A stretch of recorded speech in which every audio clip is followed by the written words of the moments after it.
For a lot of people starting their blog, they must be thinking, well, there's a million people writing about this already. How can I possibly get noticed? My answer to that is always, there's only one of you. So, only you can share your perspective, your background story, your experiences, your opinion.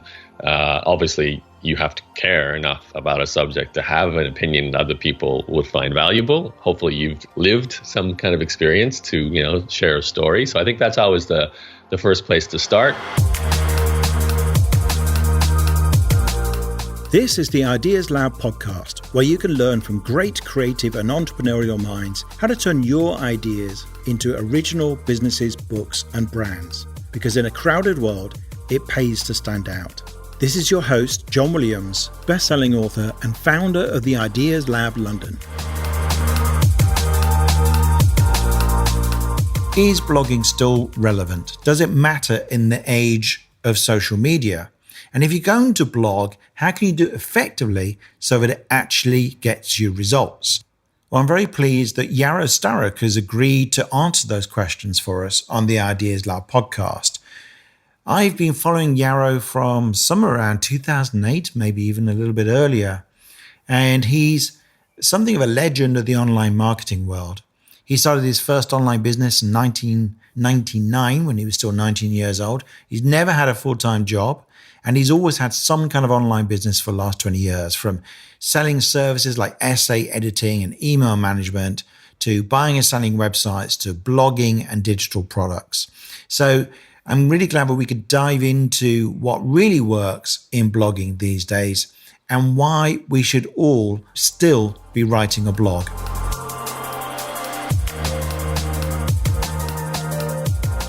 Hi, Yaro. Thanks so much for joining us on the Ideas Lab podcast.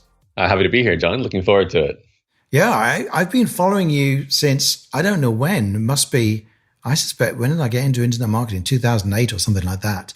But you actually go back even further than that. What was your first experience? Actually, it was really a long time ago, wasn't it? Where did your journey into online marketing to begin? Yeah, well, it was late 90s. I had the fortuitous timing of being 18, graduating high school, entering university at the same time that whole dot-com boom was going on. So it was kind of natural to be, almost romanced. I was it was so alluring to do anything on the internet at that time because people seemed to be making a crazy amount of money. To be fair, though, at 18, didn't have a whole lot of confidence as an entrepreneur at all. I, didn't know what to do, but I did start to play with, forums, basic website building tools. Those of the listeners who might remember GeoCities, some of the very, very early, I guess Wix or Squarespace would be the modern version of what GeoCities was back then, but very rudimentary. But I built a website. It was about a card game called Magic the Gathering, which some of our listeners might know. It's still going strong, amazingly now. New generation playing it, but I played it as a teenager. It's sort of a kind of a competitive card game, but it's got elves and dragons and all that sort of thing. So I really enjoyed playing that game and collecting the cards, and even traveled a bit around the world to play in tournaments. So it was a big part of my life from sort of 15, 16 to about 20 years old. So naturally, that was the first website I built, and then launched an e-commerce store on it, started making money from advertising. Wasn't exactly a dot-com explosion success story, but I did learn, the basics, how to get an audience, how to do a basic website, how to install some simple scripts, like to run a forum, but really basic. Like my online store was like a text file of lists of cards for sale with a number next to it. And when I sold one, I'd reduce the number and, I'd go to the post office and send it in the mail by hand. So very, very basic. But that was where it all started. Like I can trace back everything I do today to that first website. Really, it was the starting point. Wow. And now it's a little bit different. You're co-founder of Inbox Done, or you're running it at least with Claire, who we interviewed recently. And what do you spend most of your time doing aside from that in terms of online marketing? Yeah, I mean, Claire runs Inbox Done, so that's mostly her. She's the boss. We do talk, so that's part of my role. And I mean, the connection with Inbox Done is As you know, I grew an audience around blogging and podcasting. So that business came about because I had an audience who might need the service. But, go back in time, I spent 10, 12 years building that audience in blogging, and in particular in sort of coaching and selling online courses and a membership site, various courses over the years, some ebooks as well, basically digital marketing, information marketing. So it's sort of to sort of connect the dots. I went from this card game store, which eventually, it made a bit of money, but I never made full-time income from it. And eventually I kind of got bored of the game. Then I started an essay editing company, which was my attempt at connecting university professors with students studying at universities who often came from an international background, so their English wasn't so good. I was the middleman selling this essay editing service. I had a team of contractors. It was my first full-time income. I focused on that business after graduation. And that business is what introduced me to blogging. Someone said in 2004, you need a blog. And I was like, what's a blog? And it was supposed to help me get more customers for my editing company. I did go and start an editing blog, which was the most dry and boring subject for me. I wasn't an editor, and it was very hard to write about that topic. But it did introduce me to this idea of sharing stories online through this new medium. Because you got to remember, back then we had no social media. We had no, like, YouTube wasn't around, podcasting wasn't around really. It was the first time you could actually interact because people could comment and reply back, and there was a lot of bloggers writing about other bloggers. It was beautiful back then. Everyone was sharing and linking to each other. So I started an entrepreneurship blog, which then, to my surprise, turned out to be what I did for the next I'm still doing it. I still coach now on the same topics of blogging, information marketing, email marketing. But the blog started as a place to tell stories from running a card game store and an essay editing business, and just sharing what was working behind the scenes, and actually started my podcast then too. So 2005, long before we even had iPods, we had iPods. We didn't have iPhones yet. So that was the very first I called it audio blogging back then, but basically sat down, recorded some voice and published it on a blog, and that's podcasting. So that sort of connects the whole 20 years or so of running online businesses. Yeah. And there must be loads of people who are interested in these topics of blogging and email marketing and podcasting. The interesting thing about blogging, I was just talking to somebody last week who was on the podcast, Kat Williams, who started with a blog called Rock and Roll Bride, which has been really successful, and it's about alternative weddings. And I said, isn't blogging a bit, old fashioned now? Isn't that a bit 2012 or something? So is blogging still relevant, Yarrow? I think, isn't it 2004 if you really think about when it started? But yeah, I mean, it's old in internet years, isn't it? The answer to that question is, do we still read content on the internet? I think as long as we say yes to that, then the format of a blog still works, because that's all we're doing is we're sharing content. Albeit it's way more competitive, and there's just so much content. You really have to tick a few boxes in terms of choosing a topic that people are actually searching for. Spending some time creating content that actually delivers value. Putting in a few bells and whistles, maybe some multimedia, some video. So there's more to it than simply just, it depends on your purpose. I mean, you can blog for fun. You don't have to have a large audience. You could just have a little niche blog. So nothing wrong with that. But if you have a business goal behind it, then you do have to certainly do some things well to start getting a result. So I don't think it's dead by any means. It's just so much more busy, it's just so many things you can do. It's funny because when I started, I felt busy then. It's like, I can create products. There was tools then for setting up everything, forums. There was podcasting was taking off, video was taking off, as you know about. So it felt busy then. So it's never been a case where it's not busy. It's gotten busier, but like I said, I think it's still a very viable platform for those who like the written word in particular. And actually, Kat made a good argument, which was that blogging is seeing a bit of a resurgence during lockdown, because we're recording this at the time when we're, a lot of places in the world are under lockdown. And I think I've noticed myself reading, in-depth virology articles, amateur virology articles, and quite a few blog posts have gone viral on Medium particularly, but on other people's blogs, that are just an analysis of the situation, or a statistician's modeling of the graphs and stuff like that. And so when the rest of the world seems to be a little superficial, I haven't found myself going to Instagram I mean, everyone's got different tastes, but I haven't found myself going to Instagram more. I found myself going to Twitter more and going to blogs more, and also Facebook, but just to connect with friends and to share kind of humorous memes and stuff, which is also another interest of mine. But so maybe it is having a bit of a resurgence. But I think this point you made, which is how busy it is out there, for a lot of people starting their blog, they must be thinking, well, there's a million people writing about this already. How can I possibly get noticed? My answer to that is always, there's only one of you. So, only you can share your perspective, your background story, your experiences, your opinion.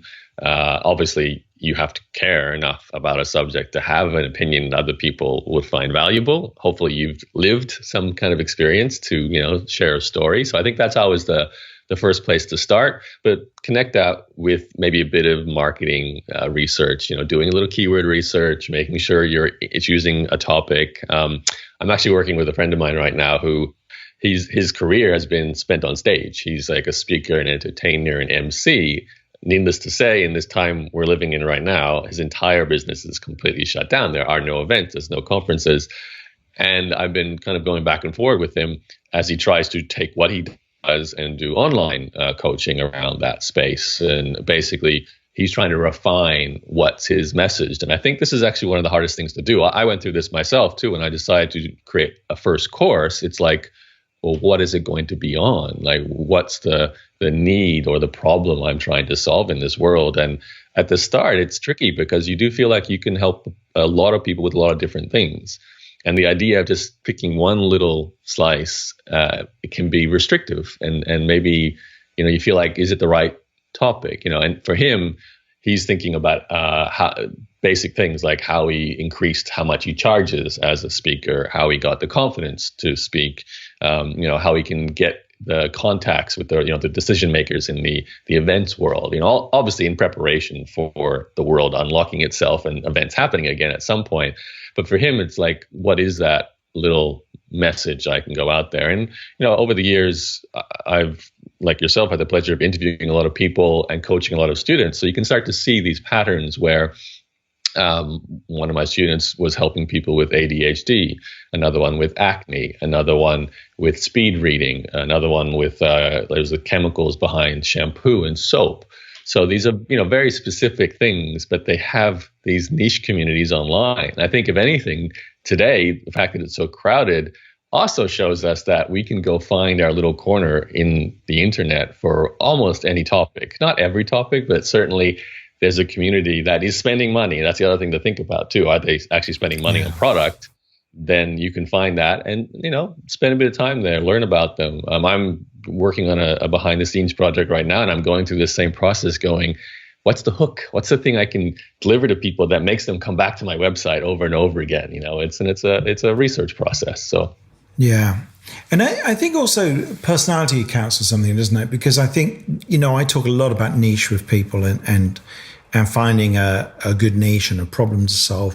But there is another layer over that, because if I think of, I get Mark Manson's blog posts sent to me every week, or I get his newsletter every week, and I read some of his blog posts, and I read them. I mean, the niche is kind of how to live, I guess. Mark Manson with the sweary book titles, and his weekly newsletter is also quite sweary, but that's fine because I think it's quite funny. And it's his style of writing that I think makes it. So there is something to be said for finding your voice, isn't there? In the way that Mark Manson's found a very specific voice. Yeah, but I think we got to be careful with the idea of just creative writing or creativity for creativity's sake versus I'm starting a business and it's got a commercial intent. There's a problem to solve and to make money. And that can be difficult, I think, for creative types sometimes to even talk about. I don't want to try and figure out how to turn what I love doing into an income stream, because it's almost like it cheapens it, or I have to butcher it to make it, turn into an income. So I've always come from, I guess, the other side of the fence where the money mattered enough to me that I did focus a lot of time on that to make sure, because I didn't like parts of my life that were restricted by lack of money. So until that was changed, that was my primary goal. So, I wasn't the struggling artist wanting to, or author, sitting in the corner hoping to have a book take off. It was like, no, I want to sell digital products or sell ads or sell affiliate products. So what can I write that will lead to sales of these things? Yeah. I think you got to be careful too with, like a Mark Manson or anyone we maybe admire in mass media. They often have more general topics and get to write about more general things because they have an audience base that will listen to anything they say. And you got to look at what's their business model. Are they is Mark purely profiting from book sales? The selling from the stage? Does he invest? What's his thing? So, and then you've got people who are like, maybe they're exited from a company they used to own. Yeah. So they have a lot of money in their bank. They don't need to make any money. Like. Yeah. It's like Tim Ferriss is kind of most of his money, as far as I can tell. Well, the books, I'm sure, make a decent amount of money, but most of it's from startup investing. So I think it's a really important point. If you look at what people are doing and look at their business model, and Mark, when he started out, he was actually a dating coach. And so he made money just in the way even many of your clients do, many of my clients do, by saying, okay, you're going to work with me one-to-one, or you're going to take my online course or whatever it might be, and it will cost you X $100 or X $1,000, and we're going to solve your dating problems. And I think he worked mostly with men. And that was his niche. So he did have a very clear niche. And then he kept writing, and he had a success with his book, his first book, which was so large, it surprised even him, where he said, I think I'm just going to write books now, because he must have sold, in fact, I do know he sold 1 million copies of his. Which is very rare. Like, that's not an outcome you can expect, right? And you can't predict that. You can't guarantee it and go, if I do this, this, and this, I'll sell 1 million copies. So, yeah, that's a really important point. So, and I think a lot of my clients struggle with that. They struggle with this issue of the creative pursuit versus commercial pursuit. And I think, I was talking to a client last night in a group call on the Pioneer program, and he loves photography, he loves travel, and he also can help a particular niche that's actually got quite a lot of money. And he said, well, but what about my photography? What about my travel? And I said, well, you're looking at a niche here which could pay you thousands of dollars for every single engagement. And you don't need to do very much work with them to make you so much money, much more than he's currently making, so that you have all the time in the world to take photography and all the time in the world to travel, and you can run it all remotely and you can travel while you're doing it. And then not only those two things don't have to be completely separate. Your brand of travel and freedom, adventure, and photographing that and being in tune with nature and photos of nature becomes part of the brand. So it doesn't directly get you paid, but you can actually make it all work as long as you've got your eyes on the cash cow. And I said, sometimes, somebody said this to me, I think, it was inspired by Naval Ravikant, who said, let's just get you rich first. Like, if you're having all these sort of deep esoteric questions about the meaning of life and you're broke, then the best thing to do is let's just get you sorted financially first. Then we can have the esoteric considerations about whether you're following your spiritual journey or not.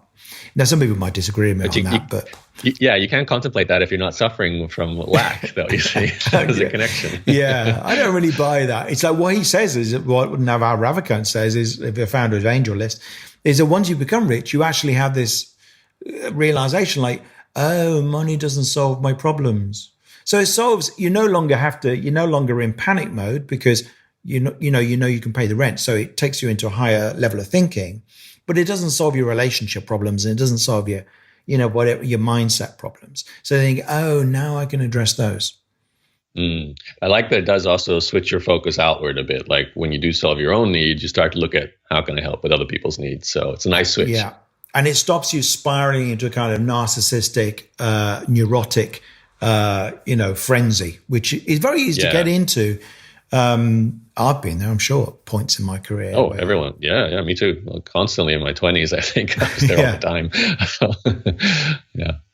So blogging now, if we think about that, you've run so many successful blogs, what do people get wrong? Because lots of people start a blog, and some of it will overlap with what we've already talked about. But what do people typically get wrong where they plow into a blog and they put a lot of energy into it and they're creating what seem like very interesting content, but it doesn't really ever get traction? What do you think is going on there most often from your experience? Yeah, I mean, I guess let's take it back a second. The way I like to look at it, this might be a bit procedural, but a blog is a content marketing strategy. So mostly for today, it's an SEO play. It's about getting search engine rankings and getting free traffic from Google.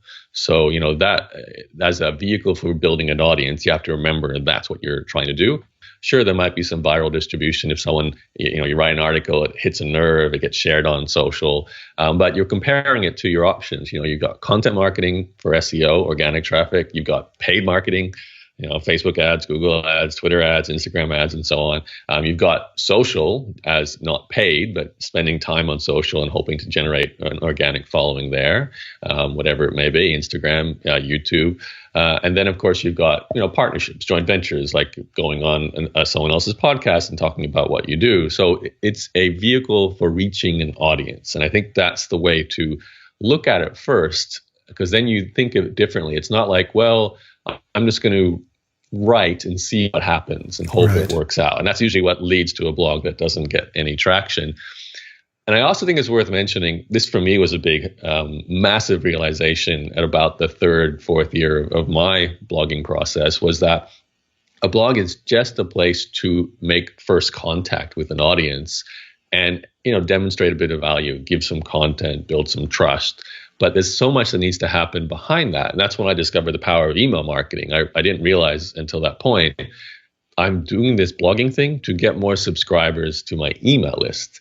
And then I'm getting subscribers to my email list so that I can keep in touch with them, continue to build a relationship with more content, and make offers for what I sell. And then I have to have a good offer. So it's like this 3-part process. There's reaching people with the blog, there's building trust and selling with email marketing, and then there's making a great offer for a product or a service. And they're they don't. If one of those things doesn't work, then the whole system breaks down. So for me, that was a big learning process. I mean, if I'm going to answer just what you're saying, why doesn't a blog get traction?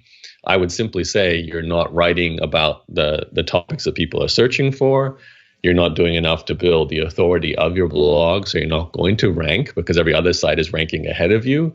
You're not putting enough effort into the content itself because you need to hit, certain formats, maybe include certain media, imagery, multimedia, possibly length, research. Are you putting in content that is not just you thinking about something, but drawing upon interesting data that often gets more shares. But at the end of the day, it's kind of like trying to play the algorithm. It's a horribly technical way of looking at writing, but that's the way it is. This sounds really complicated. Yeah. But I spoke to Emma Johnson, I think it was, who runs wealthysinglemommy.com. And the blog makes a lot of money. And she says, do I want to write blog posts that are like 12 ways to save money on your insurance? It's not my favorite topic, but that's actually what people are searching for. So I can't remember, there might not be that exact example. So are you basically saying that, like Emma, you have to think of an SEO head, SEO being search engine optimization? It's a way of making sure that Google notices you and people are likely to find you when they search for a topic. So, are you writing all blog posts thinking like, how's Google going to like this? It's funny. You mentioned your friend before who you said, let's make money first. And you get all this time to explore your photography and whatever. So, you go back 15 years and I would say to people, write about the subjects you like, make sure you're focusing on helping people, but eventually the audience will come just by being helpful. And back then I could say that I could even say, write about your passions and it will work. Now I would start with what I just answered the previous question, saying, you got to think about the searchers. You got to think about, some keyword data. And I say that to just remind you that that's what your outcome here, that like the result, if you're building a business, is actually reaching people and getting traffic. So, but it doesn't have to be dry and boring like you're saying. I've got to always write. I hate that. I wouldn't sit and write a blog to always hit the keywords myself. I haven't done that. I still don't do that. I never have. But I've been very cognizant of the fact that I have created certain pieces of content because I know it's designed to get people to sign up to an email list, to then go through something. Could be an email course, read a blueprint, a report I have, or attend a webinar because I'm going to sell a product. And I always think about it, okay, so I look at it this way. There's a problem I'm helping people solve, usually a micro problem with one article. And then that is telling a story, giving some how-to steps, and then giving them a call to action to take some additional training with me, which is begun by joining an email list. So there is strategic intent. Now, that has to exist. It's part of the strategy for having a business. But, and this is a beautiful thing about especially a personal brand style blog where your face and your voice, as you said before, John, you are the brand, you're the photographer, or whatever it is you love. If you start to do this well and you build those money making pieces of content first, and you make some money, like you said, build a machine, then you then have the freedom to say, today, I'm just going to write about my thoughts on the movie I watched, or what's happening in this industry. I can be a thought leader and share my thoughts. And like you also said, the wonderful thing about it is it still helps your business. It's not as linear. It's not about this post leading to this email list leading to this product, but it's about you having a unique point of view about a subject that you care about, that then tells people that you're someone who, really cares about this subject and is worth listening to. Or it can be completely random. I remember I once spent a bit of time writing about my fridge was breaking down, right? And how I had to get it repaired. And I, posted on social media. This is a long time ago. I went to a meetup a couple of days later, and the guy said, "Hey, how's your fridge going?" And I'm like, this is so weird that someone's asking about my fridge, right? Yeah. But I realized that was a connection on a personal level. They didn't see me as someone trying to sell to them. They just saw me as a person that they like and trust as a friend online. It's what being an influencer is. But, and when this is the important thing, because that trust is built up, if that person decided one day that they want to start a business around what I teach and the way I teach it, they will choose me first because of that trust that's built up. So there is a connection between everything, but you got to earn the right to talk about whatever topic you like. Yeah, I think you're right. And recently I started a Facebook group called Humanity versus Corona. And I had a need myself, which was to have evidence-backed information, scientific information, but which was optimistic. Because if you read everything that comes out in the press, it pings between, we're all going to be out by next week and everything will be cured, to, we're doomed and we're all going to die. And if you read all of that, it will just fry your brain. So I wanted to take the most optimistic view, but which wasn't, completely made up and wishful thinking. And I started posting it in a particular group. And I've got to, just invite people I know, and people are really appreciating it. And I have a feeling that the people who are in that group, it's got nothing to do with my work, but I have a feeling that the people who like those kind of posts, actually, I wouldn't be surprised if there's some overlap with the kind of people I like working with, who would eventually will say, actually, I really like John. He's obviously fairly got his head screwed on. He's, sane and not kind of scamming everybody, which is the first concern with the business coaching space. And I know that, for instance, in other instances, people who are simply friends on Facebook have ended up buying courses without me explicitly saying, buy my stuff. So like you say, it's like the fridge effect, where you talk about the fridge and someone makes a connection, and you never know what's going to land with somebody. No, what matters is you have attention. That you exist in their world, and that's the hardest thing, and that's the most important thing, especially as a personal brand. Of course, if you're not, like, it's important because some people might not wanting to be the face, then they don't want to tell their personal stories. They want to put a product first or a brand first. It's a little different. Like me talking about my fridge works for me selling my course. Does it work for selling, let's say, inbox done services? There's some connection there because they know I'm the founder. Then maybe the people that work for the company, they trust them because, people trust me, but it's a little bit more disconnected. It's not as linear. Have you seen the Steakums Twitter account, which has gone viral? They basically, No. it's frozen steak slices sold in America. And the person who does the social media is a young guy, and he's very into science, and he's making scientific explanations of what's going on with the current coronavirus situation, and also very compassionate and saying, like, shouting at people who believe conspiracy theories is not going to help anybody. It's not going to convert anybody.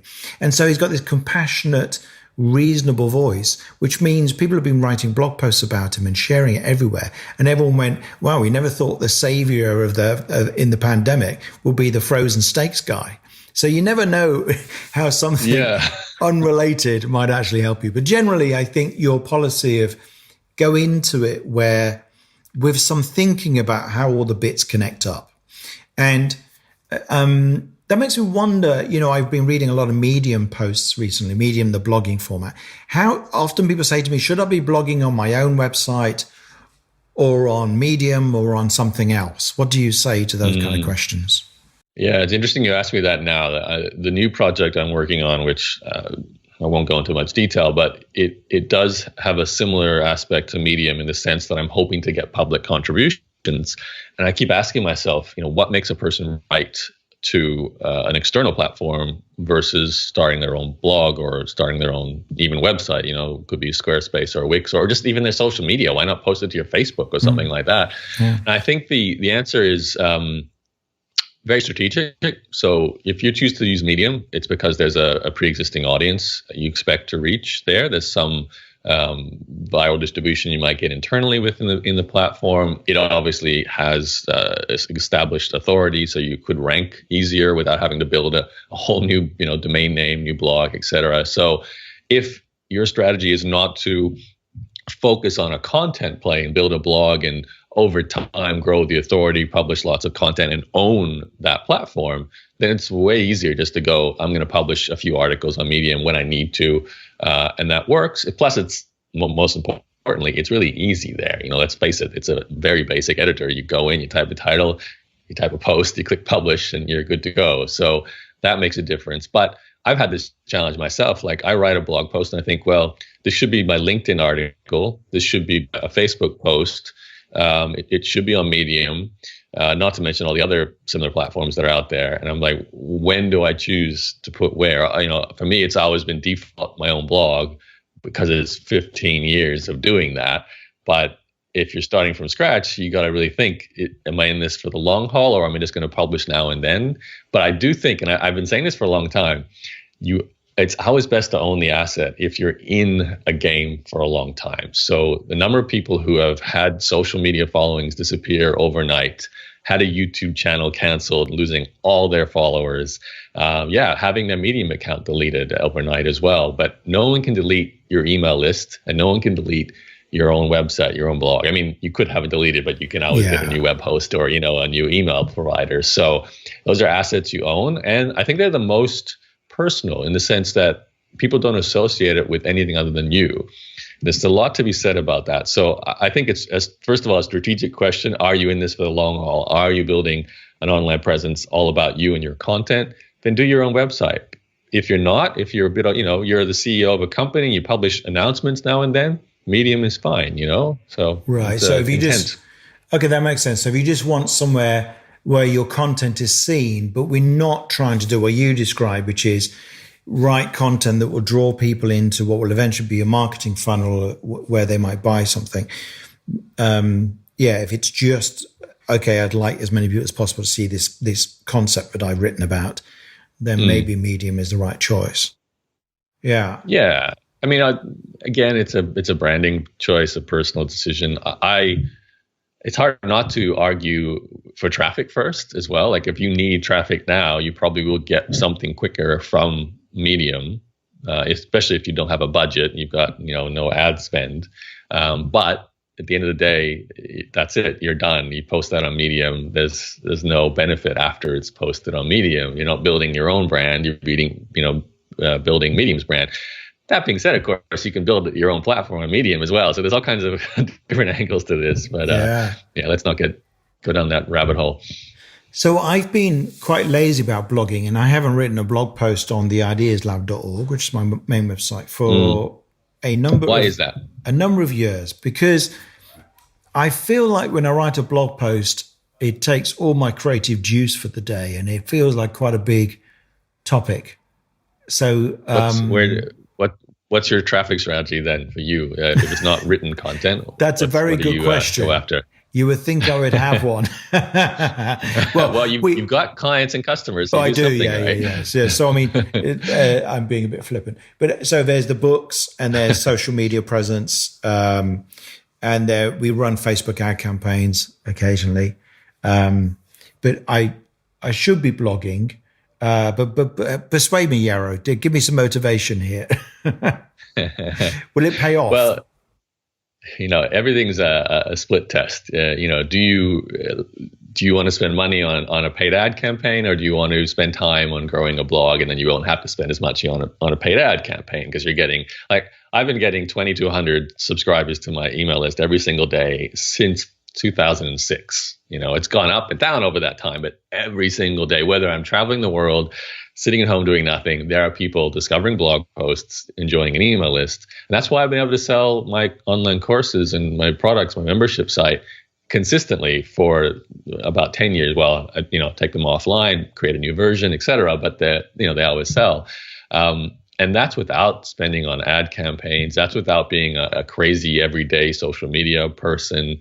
So I'm just pointing out the benefits of doing it this way. But I like to write, or I have, you may not like to write. So seriously, then I do. You focus on podcasting, right? Yeah. I mean, I do like to write, but it just seems to take a lot of time, and I can end up getting kind of sucked into something that takes a very long time, like takes all day or something.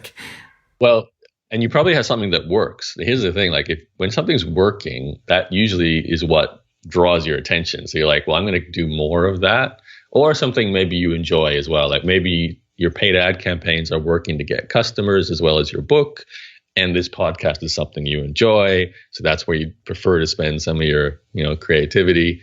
And sitting down in a corner of your house writing a blog post is maybe more exhausting, and like you said, so I think it's a very personal decision. I think I think the problem is the time. So to answer that question, if I could write a blog post in the time it takes to record a podcast episode, then I think I would do it more often. But I tend to take more time than that.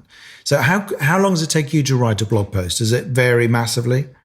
Yeah, I mean, you got to remember though, how long does a blog post last in terms of value versus, say, this podcast? Like I have a podcast too, and I'm a big fan of the platform. But I know that every episode I release has a very short half-life. In probably a month, no one, it's far less downloads than it was in those first few weeks. And it's not going to rank well. Well, it might rank well for the person's name, but it's not going to necessarily bring in a wave of traffic. But I wrote an article on the 80-20 rule back in 2005 that still ranks on the first page of the 80-20 rule and still brings in 1,000 visitors roughly a month, just that one post. And that's been doing it since 2005. So it's 15 years later. There's no piece of content I've ever produced, whether video or audio, social's the worst because it's gone in 1 hour. Once you post on social, it disappears. So, I think for me, that will always be the argument for the written word. As long as Google has so many people searching, and then, if you produce written content or video, to be absolutely fair, YouTube as a secondary search engine gets a lot of time in Google search results as well. So I think one of the other written content or YouTube content, they haven't figured out how to get podcasts to rank well. Like when you search in Google, have you ever seen a podcast show up as an answer to a question? I don't think I have. No, that's a good question. Yeah, unless you put the word podcast in there, yeah. That's a right. Okay, so you're persuading me. This is good. This is therapeutic. You might, and if I'm going to sit down, so for anybody like me who is lapsed, or somebody who is just starting out, and they're going, okay, like I'm going to get into this again. I'm going to start blogging. Are there any guidelines to help them make that as painless as possible, or to choose topics, or I don't know? Yeah, I mean, if it's actually painful to write, I would actually say stay clear of it. I don't think it's worth.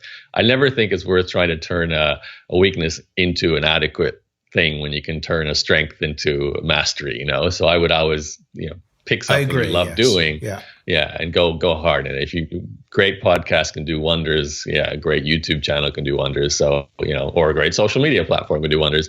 But if you decide that the written word is going to be a part of what you do, I think the most important thing then is a template to start with. Something to like. This new project I'm working on, it's a review site. And of course, I wrote the first review. But I knew as a review, it needs to have certain things. It's like, a story about why I chose to look for an answer. It's about software reviews. So why was I looking for a piece of software? Why did I choose this one? And then, of course, how did I start using it? What did I like about all these template responses? That's a very particular piece of content, though. That's a very structured piece of content. If I go back to some of the blog posts I've written that have been more personal, like you'd write about the coronavirus right now, like you were saying, you could write right now about why it's important to look for fact-checked, positive content. You could write that, and then my rule is, and you enjoy that because you're knee deep in that subject right now. I think one of the best things people can do is tie in something they're really liking now. Write about it, and then connect the dots to what you teach. So you could be like, well, I want the science and I want positivity. In your online coaching business or whatever it is, it's important that, you're focusing on positivity. And when you can, bring in some data to back up what you're telling your audience. So, you connect the dots between something going on in the world and that you enjoy with the business you run. And we're talking about a coaching business. I could be talking about how to bake cookies and say, well, there's this quarantine situation, and then here's how to bake cookies in a very disinfectant kind of way. I don't know how to tie it in. But, No, sure, yeah. It's like when you can't get hold of flour, you can't get hold of yeast. So with a bit of creative thinking, you can always connect those two things. I remember a friend recommending that years ago. It's like, what's on your mind right now? What are you thinking about a lot? And I told her, and she says, well, you just take that and then you crowbar that into a lesson for other people. So I think that's a really good reminder. Okay. Well, I think it fun too. Like I love. Sorry, I love to talk about stuff going on in my life, right? Because we all are heroes of our own story. We love what we're thinking about and what we're doing. So if you can make that relevant for others, it's like a win-win. Yeah. No, I think that's a really good tip.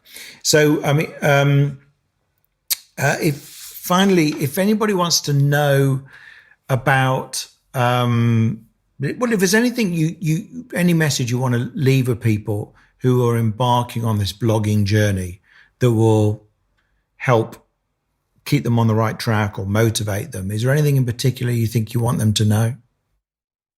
Most important thing is just lead with the end in mind, like know what you're trying to achieve. I think, and it takes time to get clarity. So don't expect to know with finite detail what that end result necessarily is. I think one of the most beautiful things you can have is something that's succeeding in terms of sales, because then okay, I have an offer that converts. It gives you hope, it gives you direction. You start to realize who you're serving and what their needs are, and that can then guide everything on the front side, which is content you produce. So if you haven't got the sales, that's when you tend to be like, I don't know what to write about, I don't know where to go, because you don't know who your customer is, you don't know what they want or what they've given money for.